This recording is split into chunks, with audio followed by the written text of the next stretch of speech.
दोस्तों 8-10 पुलिस एक मार्केट में पहुंचते हैं और उस मार्केट में एक सब्जी बेचने वाला अपना ठेला लगाया था। उसके पास जाकर सभी पुलिस वाले उस ठेले को घेर लेते हैं और पुलिस वाले कहते हैं उस सब्जी वाले से कि तुम यहाँ से अपना ठेला हटा दो और यहाँ पे तुम्हें सब्जी आज के बाद नहीं बेचना है। सब्जी वाला जैसे देखता है कि इतने सारे पुलिस हमारे ठेले को घेरे हुए हैं और हमारे ठेले को हटवाने की कोशिश कर रहे हैं, वो समझ नहीं पाता है इतने पुलिस क्यों आए हुए हैं। अब वो कहता है कि साहब, मैं यहाँ 10 सालों से अपना ठेला लगाता हूँ, सब्जी बेचता हूँ, आज तक कोई भी प्रॉब्लम नहीं आया, फिर आज क्या दिक्कत है आप लोगों को। पुलिस वाले कहते हैं देखो, हम लोग को कोई दिक्कत नहीं है, हमको नहीं मालूम है तुम्हारा ठेला क्यों यहाँ से हटवाया जा रहा है। अगर तुम्हें अपना ठेला यहाँ पर लगाना है तो सामने एसपी साहब अपने गाड़ी में बैठे हैं, एसपी साहब से जाकर बात कर सकते हो। अब जैसे शब्द सुनता है सब्जी वाला तो सोचता है कि मेरे ठेले को हटवाने के लिए एसपी साहब भी आए हैं, आखिर क्या बात है। दोस्तों तुरंत हाथ जोड़कर वहां से निकलता है और एसपी साहब के पास जाकर हाथ जोड़कर कहता है, साहब हमसे गलती क्या हो गई, हमारे ठेलों को यहाँ से मत हटवाइए।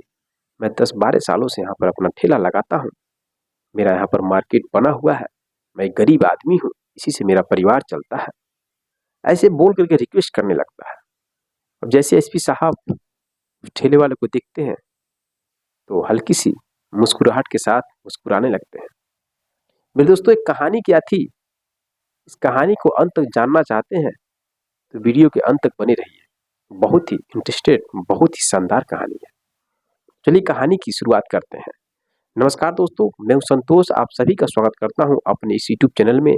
और आज की सच्ची कहानी बिहार प्रदेश के पटना शहर की है। पटना के एक छोटे से गांव में एक परिवार रहता है। उस परिवार में एक लड़का होता है जिसका नाम सुरेश होता है। सुरेश के पिता मेहनत मजदूरी करके अपने परिवार का भरण पोषण कर रहे थे। परिवार बहुत ही गरीब था। अब जब भी सुरेश देखता था अपने पिता को मेहनत मजदूरी करते हुए तो उसके अंदर एक ही जुनून था कि मैं पढ़ लिख कर एक अधिकारी बनूंगा, नौकरी करूंगा और मैं मेहनत मजदूरी नहीं करूंगा और अपने पापा को भी मेहनत मजदूरी नहीं करने दूंगा। मेरे दोस्तों, इस तरह की उसके अंदर भावना बार बार उठती थी जब भी अपने पिता को देखता था मेहनत मजदूरी करते हुए। और लगन से पढ़ाई पूरा करता है, इंटर की परीक्षा अच्छे नंबरों से पास करता है। पास करने के बाद वो ग्रेजुएशन की पढ़ाई करने के लिए अपना नाम फर्स्ट ईयर में लिखा लेता है, बीए फर्स्ट ईयर में। उसके कुछ महीने बाद उसके पिता कहते हैं, सुरेश हम तुम्हारी शादी कर लेते हैं। और शादी करने के बाद घर में जो बहू आएगी खाना बनाएगी, खाना बनाने में भी प्रॉब्लम होता है। सुरेश कहता है, पिताजी मैं अभी शादी नहीं करूंगा, मैं पढ़ लिख कर एक बहुत बड़ा अधिकारी बनना चाहता हूँ, नौकरी करना चाहता हूँ।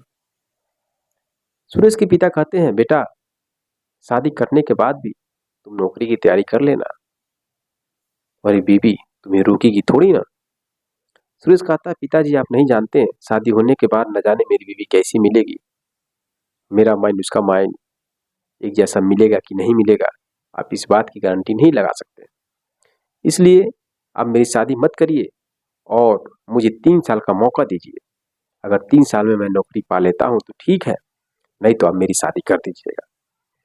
ऐसा कहने के बाद सुरेश के पिता मान जाते हैं और सुरेश ग्रेजुएशन की अपनी पढ़ाई पूरा करने के बाद पटना शहर में चला जाता है और एक रूम भाड़े पर लेता है और अपनी कोचिंग करता है और तैयारी करता है।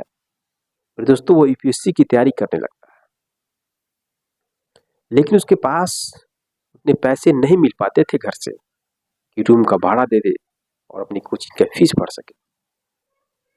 इस वजह से वो अपने पिता से बिना बताए ही इधर उधर होम कोचिंग भी पढ़ाता था और अपना जो भी जीविका चलाता था, कोचिंग का फीस और रूम का भाड़ा देता था और कुछ पैसे घर से भी मिल जाते थे। ऐसा वो अपनी पढ़ाई पूरा कर रहा था। दोस्तों, वह जब मार्केट में जाता था तो एक ठेला वाला था रोड के बगल में, वो सब्जी लगाता था। उस सब्जी वाले से हमेशा वो सब्जी लेता था सुरेश। और बार बार उस सब्जी लेने से सब्जी वाला उसका बहुत अच्छा दोस्त बन जाता है और दोनों की भी बहुत गहरी दोस्ती हो जाती है। धीरे धीरे ऐसी दोस्ती बन रही थी, चल रही थी, वह तैयारी अपना कर रहा था। अब एक दिन सुरेश सब्जी लेने के लिए उस ठेले वाले के पास नहीं जाता है, फिर दूसरे दिन भी नहीं जाता है, फिर तीसरे दिन भी नहीं जाता है। ऐसे 4 दिन लगातार वो सब्जी लेने के लिए नहीं जाता है। उसका जो मित्र है सब्जी वाला, वो सोचने लगता है, यार सुरेश सब्जी लेने के लिए मेरी दुकान पे नहीं आ रहा है, क्या बात है, कहीं चला गया है क्या। इस तरह से अपने दोस्त के बारे में चिंता कर रहा था।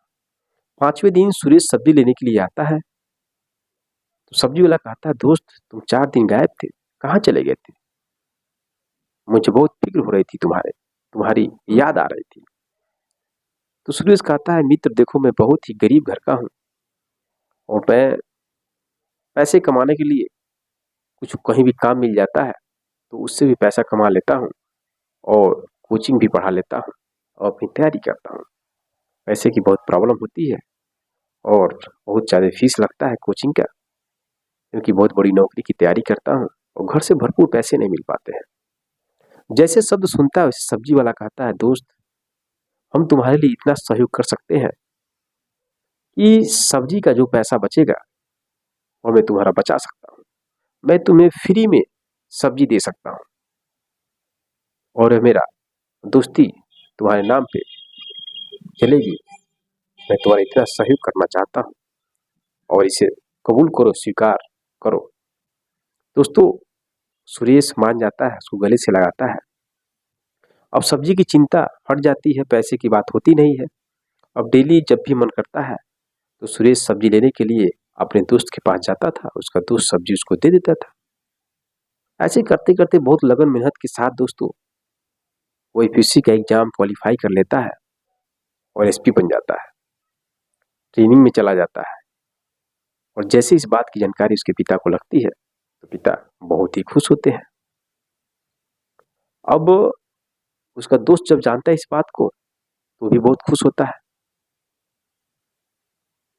वो सोचता है कि मैं जिस लड़के को सब्जी फ्री में दिया वो सफल हो गया। उसको अंदर की आत्मा बहुत ही सुकून दे रही थी। सुरेश अपने दोस्त से भी मिलता है, ट्रेनिंग में चला जाता है और ट्रेनिंग पूरा होने के बाद उसकी पहली पोस्टिंग होती है बिहार की राजधानी पटना में ही। पटना में उसकी पोस्टिंग हो जाती है, अपना नौकरी कर रहा था। अब कई महीने बीत जाते हैं। अब एक दिन वह जब पटना शहर में जहां पर सब्जी वाला बेच रहा था उसी गली से गुजर रहा था तो एक सब्जी वाला था, वो सब्जी आवाज लगाता है सब्जी बेचने के लिए।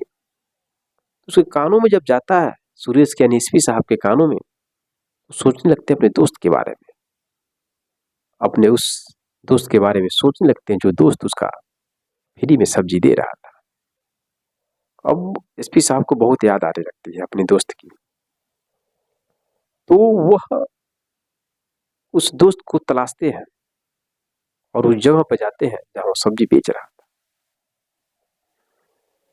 जाने से पहले अपने जो भी साथ में सहयोगी थे 8-10 पुलिस, उनसे कहते हैं कि तुम लोग जाओ और देखो जो रेहड़ी पे सब्जी बेच रहा है ठेले पे, उससे कहो कि तुम यहाँ से अपना ठेला हटा लो और अगर कुछ भी बोलेगा तो कह देना कि एसपी साहब सामने अपने गाड़ी में बैठे हैं और तुम जाकर एसपी साहब से बात कर लो।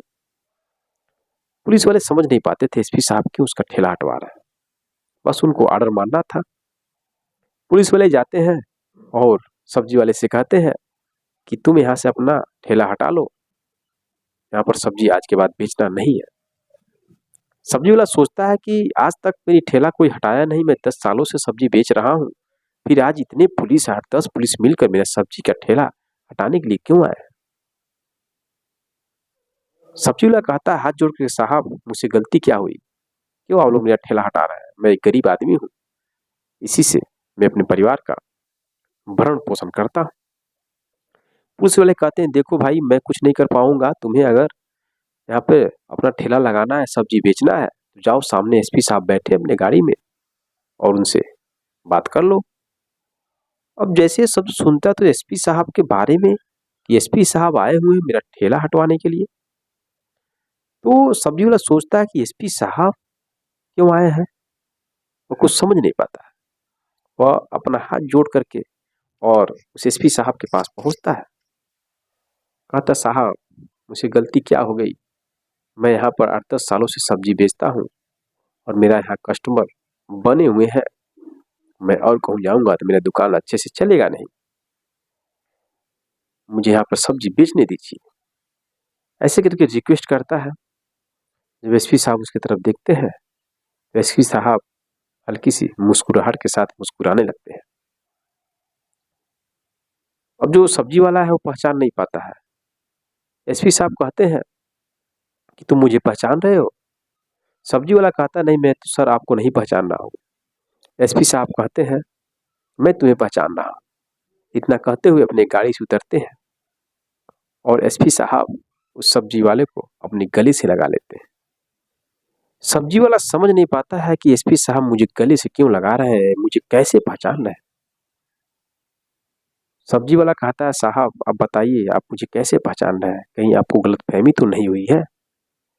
एसपी साहब कहते हैं, मुझे गलतफहमी नहीं हुई है, तुमको गलतफहमी हुई है, तुम मुझे पहचान नहीं पा रहे हो। मैं वही सुरेश हूँ जिसको तुमने फ्री का सब्जी डेली दिया करते थे और मैं तैयारी करता था।